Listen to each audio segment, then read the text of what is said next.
Do you see you and David Benavidez fighting? Yeah. Let's make that fight happen.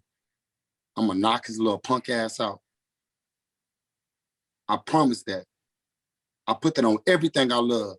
I give him about 4 rounds, 5 rounds. I knock him out about 5 rounds, 6 rounds, no more. He get hit too much. I'm powerful. I'll explode on him. Trust me. I do my thing. I've been doing this all my life. Put me in there. Put me in there with the I'm a lion, bro. Let's get it. Ooh, you good looking. Jermall Charlo said he knocking out David Benavidez. He get hit too much. 4 or 5 rounds, half a fight. That's all he need. And we gonna talk about it. What up, Fight World? It's your boy Ego, and I'm back with some more boxing. Make sure you smash the like button. Also, subscribe to my channel for the latest and greatest in the boxing game. If you want to become part of the gang, y'all know what to do. Make sure you guys use my link to get TubeBuddy. TubeBuddy is a browser extension. It's awesome. I used it for years. I started off with 0 subscribers like everybody, scaled over 200,000. This is one of the strategies. I can't say I generated all my success from TubeBuddy, but I can tell you I use it on the daily when I'm doing these uploads. And regardless of your genre, TubeBuddy can help you too. Click that link. It takes money to make money. If you're serious about that, then click that link and use my link for TubeBuddy and get that cracking. Now, you guys heard the clip at the beginning. You had an animated, very charismatic Jermall Charlo. He says he was doing an interview, and that's just a snippet. I can't wait for the full interview. He did an interview with Brian Custer. Shout out to him. I'll put the link to his channel in the description. Make sure you guys give him a follow and subscribe to his channel. But he had it looks like a juicy interview with Jermall Charlo. Jermall Charlo, he was very animated. He says he could see himself, he could picture himself fighting against David Benavidez, and David Benavidez get hit too much. So he says it's gonna be lights out, 4 or 5 rounds. He said, I promise you, I put that on everything I love. Now, you got to respect Jermall Charlo's energy and his conviction. I personally am a fan of Jermall Charlo and the Charlo brothers. I personally am a fan of David Benavidez. May the best man win if they fight. Some people are saying, oh, that's a tall order because Jermall Charlo would be moving up from 160. Jermall Charlo is not necessarily, I had to see them next to each other, but I would say David Benavidez is probably a little bit taller. I've been next to both, but they're relatively around the same height. I guess David Benavidez is probably a little bit taller. And David Benavidez offensively is a monster. He's a monster. However, Jermall Charlo feels that he gets hit too much, which you look at his fight with Ronald Ellis. Ronald Ellis fight was, I can't say competitive, but it was competitive enough. Like I see Ronald Ellis had a strong game plan. Like I firmly gave Benavidez those rounds if you listen to my Boxing Ego watch party, but David Benavidez was just coming forward on his Margarito stuff and breaking him down. Now the awesome thing about David Benavidez is his punch selection, the variety of punches, and he seems pretty durable. However, Jermall Charlo being a puncher, he feels like you're not gonna be able to walk through all my ish. I got types of shots that if you try to walk through it, it's gonna stun you or you're not gonna be in shape. So it's a hell of a fight. The fight is definitely heating up. I would love the fight.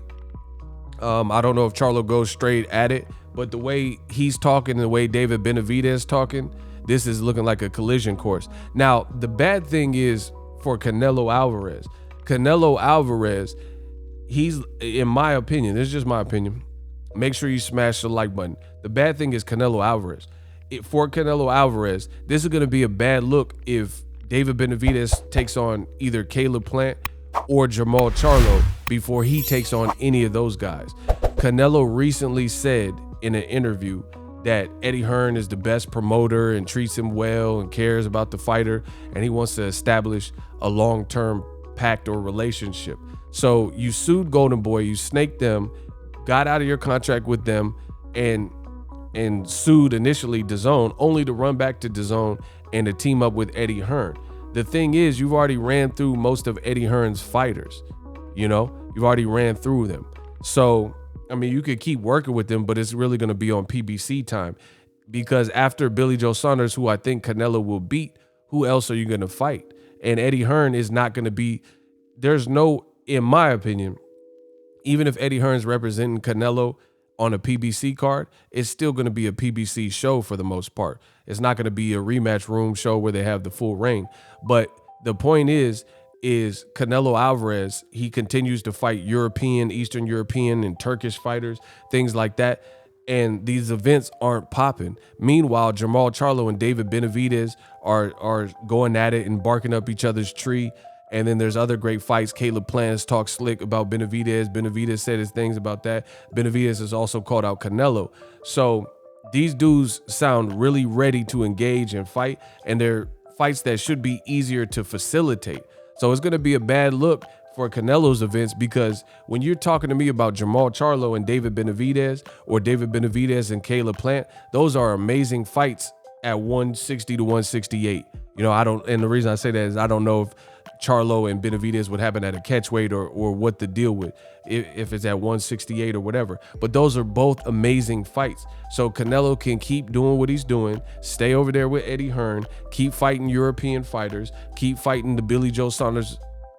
But at the end of the day, you're not going to be able to compete with fights like David Benavidez and Jermall Charlo. You have a black American fighter who's talking greasy, talking slick, very full of confidence, very good fighter, amazing jab, in shape all the time. Him and his brother are showmen and businessmen. And then you have pretty much the same type of thing in a Mexican-American fighter and David Benavidez. He's very proud. He's very confident in his ability. He's throwing 1,000-punch, 9-punch combinations and things like that. It's just a hell of a fight. And again, mark this video down. But I don't see Canelo being able to compete. And the reason I'm talking about Canelo on the video about the Charlo Benavidez is because it's a hype fight. People really would pay pay-per-view money to see a fight like this. So people are going to start tapping out and going towards the people who are making the best fights. So I really hope this fight manifests. And I think at the end of the day, the way David Benavidez is talking and the way Jermall Charlo is talking, it sounds like they're on a collision course. Charlo is saying, I'll knock Cuz out in 4 or 5 rounds. He's not built for what I got in store with him. And Benavidez is like, all right, he keep talking that. He need to grow some nuts and fight me. So with all this being said, I don't know how this fight won't happen at some point. You know what I mean? So it's going to be a bad look for Canelo. He can keep fighting average Pilgrim and all that. But David Benavidez, back to that with Jermall Charlo, if they can get that done, that's a huge fight. Take my money, pay-per-view. They're both, the thing is, and I have to talk about all the dynamics, a black American fighter and a Mexican American fighter, and they're both raw. And David Benavidez even admitted this. He said, we are some of the best fighters in PBC, me and Jermall. And he said, I rate him. I respect his style, but I think I'll knock him out. I'll beat him. So he's a competitor. But he even admitted that Jermall Charlo and himself were 2 of the best fighters that PBC has and Showtime has. So, you know, when I want to hear the full interview in its entirety, and I'll probably have more to say once I hear the rest of it. Shout out to Brian Custer for the interview, but you can see this is starting to manifest. Charlo sounds very confident. Benavidez sounds confident. So it's going to be like playing chicken. Another great option would be if Danny Jacobs comes back and jumps in that mix. I think Jacobs said some things about Caleb Plant. So it's becoming almost like a 4-man tournament. If Jacobs comes back to PBC, because his last fight was the last to complete his contract with Eddie Hearn, and if you look at Jacobs's social media, he looks like he's in shape and working out and getting ready for a comeback. His last performance wasn't his best work with Gabe Rosado, but imagine Jacobs, Charlo, Benavidez, and Caleb Plant. You can mix and match any of these dudes, and these are great fights. So again, I stand by what I was saying. Canelo's star power continues to dwindle since he's been with DAZN, free agent or not, and it's going to continue to do so if he starts fighting the people, because there's other emerging fights that are, in my opinion, bigger, like Jacobs versus Charlo. That's a hell of a fight. Charlo versus Benavidez, hell of a fight. Benavidez versus Jacobs. Benavidez versus Caleb Plant. Caleb Plant versus Danny Jacobs. I think Jacobs, if I'm not mistaken, Don't quote me on this, but you guys, a simple Google search will pull it up. I think Danny Jacobs said